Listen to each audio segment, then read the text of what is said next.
المكتب التعاوني للدعوة والإرشاد وتوعية الجاليات بأبها. الحمد لله وحده والصلاة والسلام على رسول الله وعلى آله وصحابته أجمعين أما بعد اتقوا الله عباد الله. സ്നേഹമുള്ള സഹോദരങ്ങളെ സഹോദരിമാരെ, അള്ളാഹുവിനെ സൂക്ഷിക്കണേ എന്ന് സ്വന്തത്തോടെന്ന പോലെ തന്നെ എല്ലാവരെയും ഉണർത്തുകയാണ്.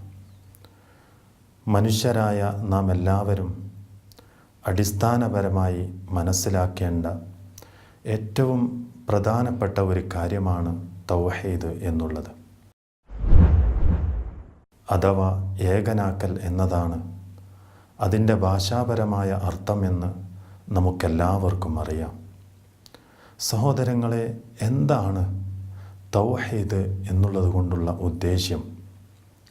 ഈ ഭൂമി ലോകത്തെയും ആകാശങ്ങളെയും സൂര്യനെയും ചന്ദ്രനെയും എണ്ണിക്കണക്കാക്കാൻ പറ്റാത്ത വിധത്തിലുള്ള കോടിക്കണക്കായ നക്ഷത്രങ്ങളെയും ഭൂമിയിലുള്ള സർവചരാചരങ്ങളെയും സൃഷ്ടിക്കുകയും പരിപാലിക്കുകയും നിയന്ത്രിക്കുകയും ചെയ്യുന്നവൻ അള്ളാഹു മാത്രമായിരിക്കെ സർവ ആരാധനകൾക്കും അർഹൻ അള്ളാഹു മാത്രമാണ് എന്ന് അംഗീകരിക്കലാണ് തൗഹീദ്. ആ സ്രഷ്ടാവിനോടുള്ള കടമകളിൽ ഏറ്റവും ഉന്നതവും ആദ്യത്തേതുമാണ് തൗഹീദ് എന്നുള്ളത്. ലോകത്ത് നിന്ന് കഴിഞ്ഞുപോയ മുഴുവൻ പ്രവാചകന്മാരും അവിടുത്തെ കുടുംബങ്ങളോടും സമുദായങ്ങളോടും ആദ്യമായി പ്രബോധനം ചെയ്തിരുന്നത് തൗഹീദിനെ കുറിച്ചായിരുന്നു. അല്ലാഹു സുബ്ഹാനഹു വ തആല അവൻ്റെ വിശുദ്ധ ഖുർആനിലെ 21-ാമത്തെ അധ്യായമായ 25-ാമത്തെ വചനത്തിലൂടെ നമുക്കത് കാണാൻ സാധിക്കും. വമാ അർസൽനാ മിൻ ഖബ്ലിക മിർ റസൂലിൻ ഇല്ലാ നൂഹി ഇലൈഹി അന്നഹു ലാ ഇലാഹ ഇല്ലാ അന ഫഅബ്ദൂൻ. ഞാനല്ലാതെ യാതൊരു ആരാധ്യനില്ലെന്നും അതുകൊണ്ട് എന്നെ മാത്രമേ ആരാധിക്കാവൂ എന്ന് വഹി നൽകിക്കൊണ്ടല്ലാതെ നിനക്ക് മുമ്പ് യാതൊരു പ്രവാചകനെയും നാം നിയോഗിച്ചിട്ടില്ല, അയച്ചിട്ടില്ല എന്ന് അല്ലാഹു സുബ്ഹാനഹു വ തആല നമ്മെ പഠിപ്പിക്കുകയാണ്.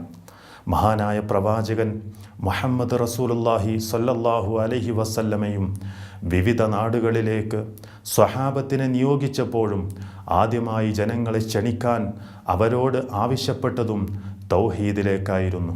അതുകൊണ്ട് തൗഹീദ് ഉൾക്കൊണ്ടെങ്കിൽ മാത്രമേ നമ്മുടെ മറ്റുള്ള ആരാധനാ കർമ്മങ്ങളും അല്ലാഹു സുബ്ഹാനഹു വ തആല സ്വീകരിക്കുകയുള്ളൂ എന്നുള്ള കാര്യം നാം പ്രത്യേകമായി മനസ്സിലാക്കുക.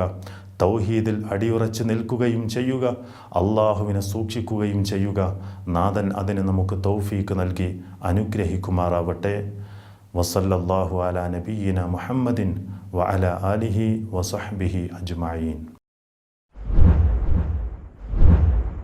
ونحمل هم هدي الجاليات بآيات الكتاب البينات بها كم أبصروا سبل النجاة فضجوا بالشهادة ناطقين